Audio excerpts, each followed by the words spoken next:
Hello, English learners, and welcome back to the Level Up English YouTube channel. My name is Michael, and today we are looking at English pronunciation memes.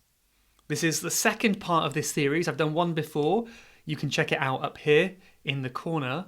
But today we're going to be looking at memes and funny pictures that I have found online, specifically around the topic of English pronunciation, which I know is a headache for many people. There will be a couple pictures today I find that I think will be more grammar based or more general based, but basically we're going to look at some pictures. I think they're going to be funny, and also hopefully behind each picture we can learn something as well. And maybe you will end this video pulling your hair out like I have done, frustrated as to why English is so hard to learn, or perhaps you will feel good and reassured that English is difficult and it's not easy for anyone, where everyone's in the same position. So that could be a reassuring thing to hear. Who knows? But let's get into it. Let's look at the first meme. Okay, so this first one is very interesting. It's not pronunciation, but this is called English Game. Place the word only anywhere in the sentence.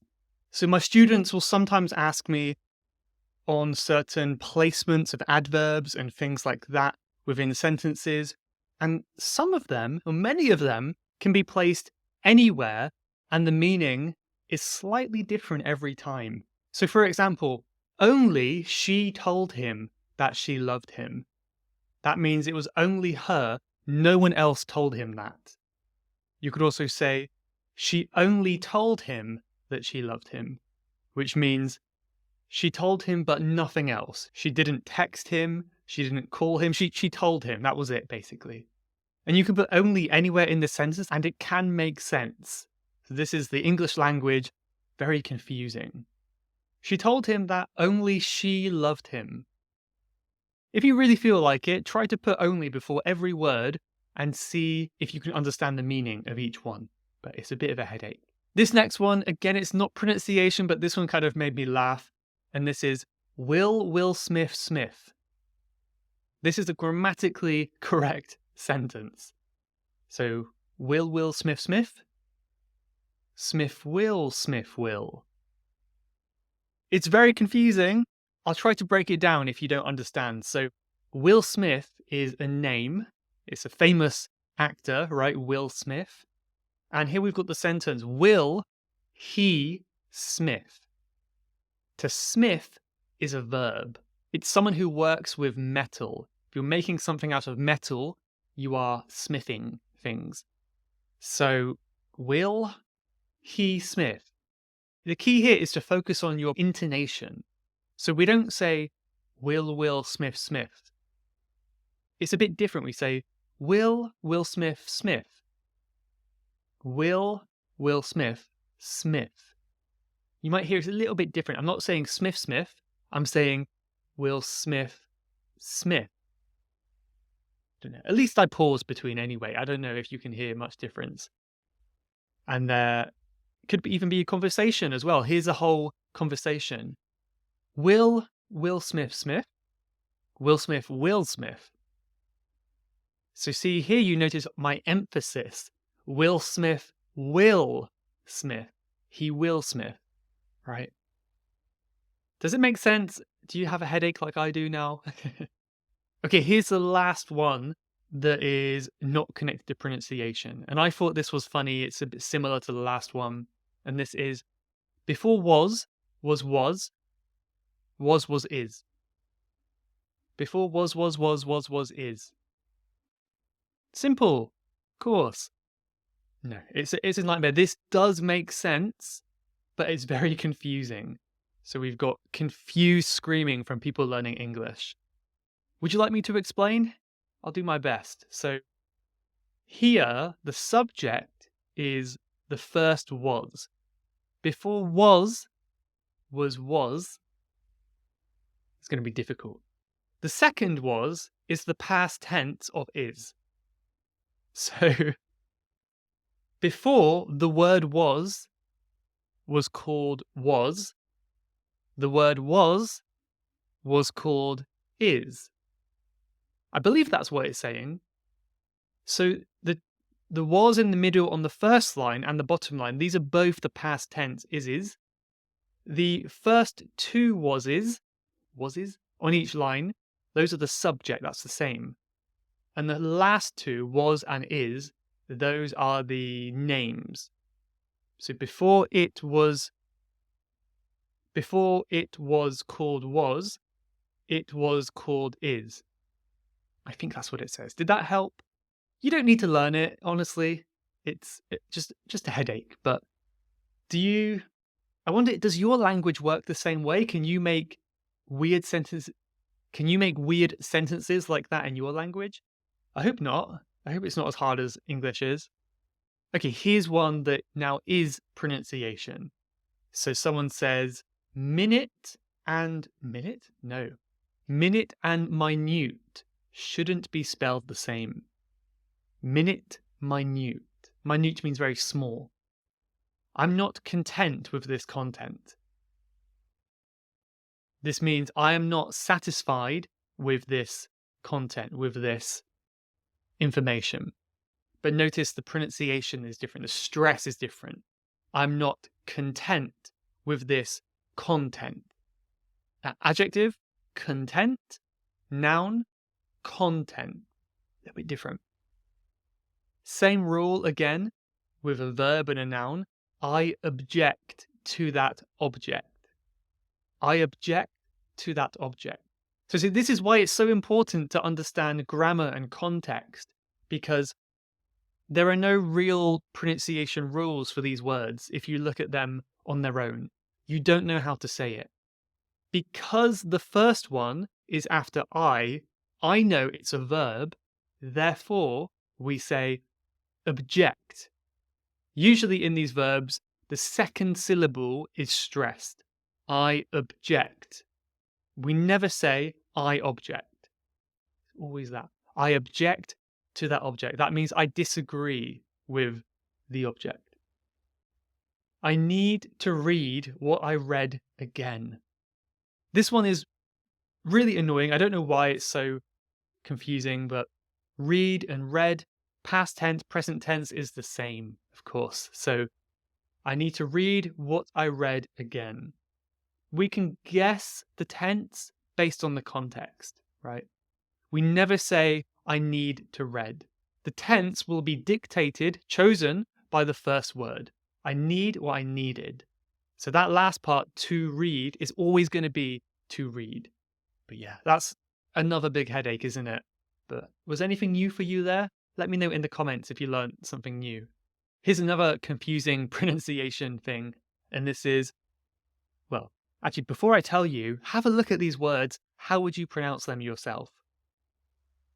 4 words. The answers: cough, rough, though, and through. So it's off, up, o, oo. It's the same spelling, but for some reason, they do not rhyme. And this person is replying and saying, these words do not rhyme. However, pony and baloney do. I think it's because baloney is probably an Italian word, isn't it? So it has a different rule. And that's actually the reason why many English words do not rhyme when they should. There's pronunciation differences. This is because English words come from other languages. So for example, maybe cough and rough come from different languages. I don't actually know where they come from, but maybe it's not from the same original language. So cough, rough, though, through. You have to memorize each one. Please do not rely on the rules for this one. Oh, here's one that I just found and I thought was really interesting because it doesn't often get talked about. This is when two things often come together. They have to be put in a certain order. For example, we always say mum and dad. We almost never say dad and mum. I don't know why, it just sounds weird. There are these pairs that come in a certain order. You might have heard of fish and chips, Very famous English food, fish and chips. We never say chips and fish.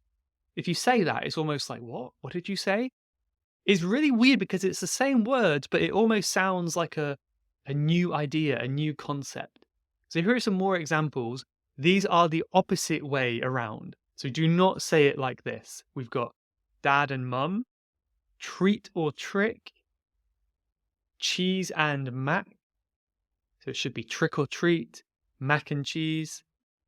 We've got jelly and peanut butter. It should be peanut butter and jelly. White and black. Yeah, I don't know. We don't say white and black. We always say black and white. Very weird. Roll and rock. No, we say rock and roll. That's interesting. Spice and sugar. For some reason, we say sugar and spice. They've got lots of names here as well. Some names are always in the order. Don't know why. It just happens that way, right? So yeah, that one's very confusing, and it's important to know. So if you learn two words together as like a phrase, a noun phrase, then consider the order in which they come. That's very important. The last one I want to look at today is to read this whole entire poem. No, I'm just kidding. It's way too long. So it's a very famous poem for English teachers, I think. And I will link it below in the description. So have a go later, or you can have a go with me now if you want to, and see how much you can get right. So the title here is, if you can correctly pronounce every word in this poem, you will be speaking English better than 90% of the native English speakers in the world. I think they made that up. I don't think that's an accurate statistic. But honestly, I think it's close. I think if I showed this poem to any of my native English speaking friends, I don't think anyone would get it right. I think they would get maybe 95% right, but there's some words they would not get right. So the purpose of this poem is to show how confusing and illogical English pronunciation can be. So it might make you very annoyed after reading it, but just feel reassured that there are some words that I do not know. It's not easy at all.